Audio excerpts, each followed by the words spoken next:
भारत योद्धाओं की वीर भूमि रही है।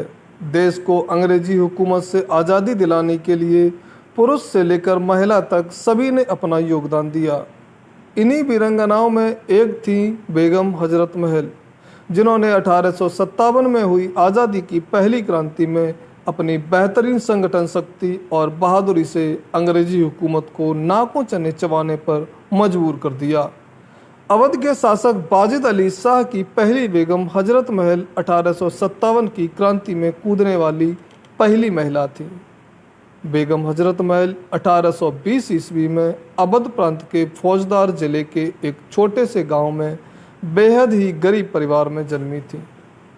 बचपन में उन्हें सब मोहम्मदी खातून यानी कि मोहम्मद खानस कहकर पुकारते थे। बेगम हजरत महल की परिवार की दयनीय स्थिति काफ़ी खराब थी। उनके माता पिता उनका पेट भी नहीं पाल सकते थे, जिसके कारण उन्हें राजशाही घरानों में डांस करने पर मजबूर होना पड़ा। वहाँ पर उन्हें शाही हरम के परी समूह में शामिल कर लिया गया, जिसके बाद वे महक परी के रूप में पहचानी जाने लगी। एक बार जब अवध के नवाब ने उन्हें देखा तो वे उनकी सुंदरता पर मुग्ध हो गए और उन्हें अपने शाही हरम में शामिल कर लिया और उन्हें अपनी बेगम बना लिया। इसके बाद उन्होंने बिरजिस कादर नाम के पुत्र को जन्म दिया। फिर उन्हें हजरत महल की उपाधि दी गई। काफ़ी संघर्षों भरा जीवन जीने के बाद नवाब की बेगम बनने पर उनकी ज़िंदगी में खुशहाली आई, लेकिन यह ज़्यादा दिनों तक टिक नहीं पाई। सन 1856 ईस्वी में ब्रिटिश ईस्ट इंडिया कंपनी ने अवध राज्य पर हमला कर दिया और ताजदार ए अवध नवाब वाजिद अली शाह को बंदी बना दिया। इसके बाद बेगम हजरत महल ने अपने नाबालिग बेटे बिरजिस कादर को राजगद्दी पर बिठाकर अवध राज्य की सत्ता संभाली। 7 जुलाई 1857 ईस्वी से उन्होंने अंग्रेजों के खिलाफ रणभूमि में उतर गईं। वे एक कुशल रणनीतिकार थीं, जिनके अंदर एक सैन्य एवं कुशल योद्धा के कई गुण विद्यमान थे। उन्होंने अंग्रेजों के चंगुल से अपने राज्य को बचाने के लिए अंग्रेजी सेना से वीरता के साथ डटकर मुकाबला किया। महिला सैनिक दल भी उनकी शक्ति थी। बेगम हजरत महल सभी धर्मों को समान रूप से देखती थीं। वे धर्म के आधार पर कभी भी भेदभाव नहीं करती थीं। उन्होंने अपने सभी धर्मों के सिपाहियों को भी समान अधिकार दिए थे। इतिहासकारों का मानना है कि वे अपने सिपाहियों को हौसला बढ़ाने के लिए खुद ही युद्ध मैदान में चली जाया करती थीं। हजरत महल की सेना में महिला सैनिक दल भी शामिल था, जो उनकी सुरक्षा कवच था। सन 1857 में जब विद्रोह शुरू हुआ तो बेगम हजरत महल ने अपनी सेना और समर्थकों के साथ ब्रिटिश ईस्ट इंडिया कंपनी के खिलाफ विद्रोह कर दिया।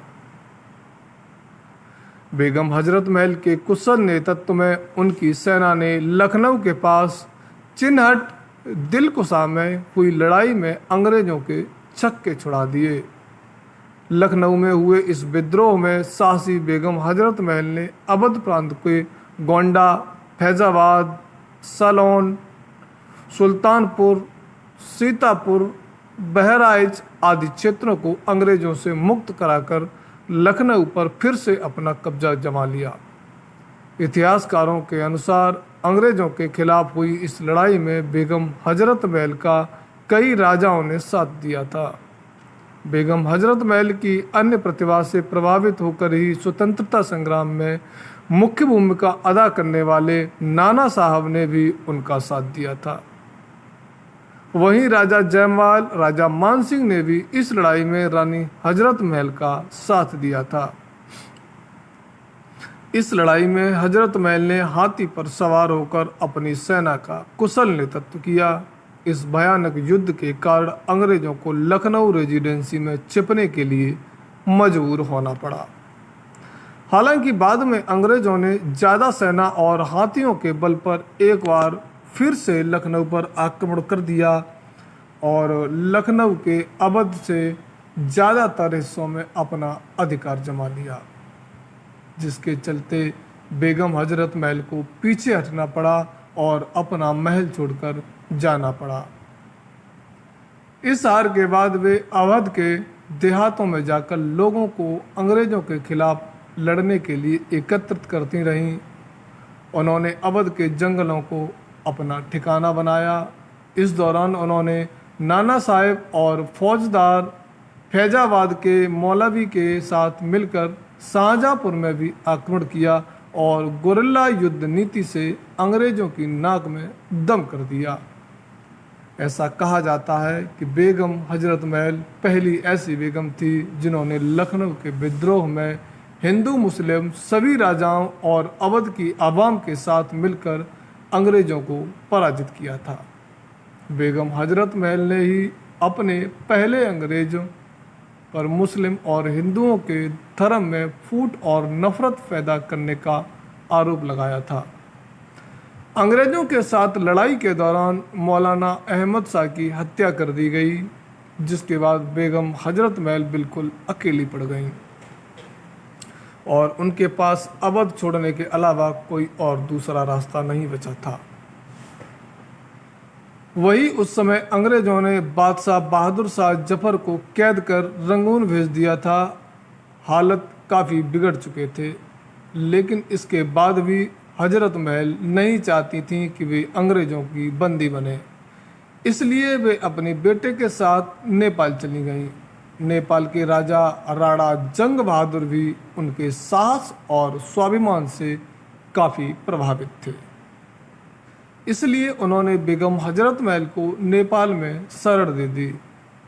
यहाँ पर वे अपने बेटे के साथ एक साधारण महिला की तरह जीवन व्यतीत करने लगीं और यहीं उन्होंने 1879 में अपनी आखिरी सांस ली।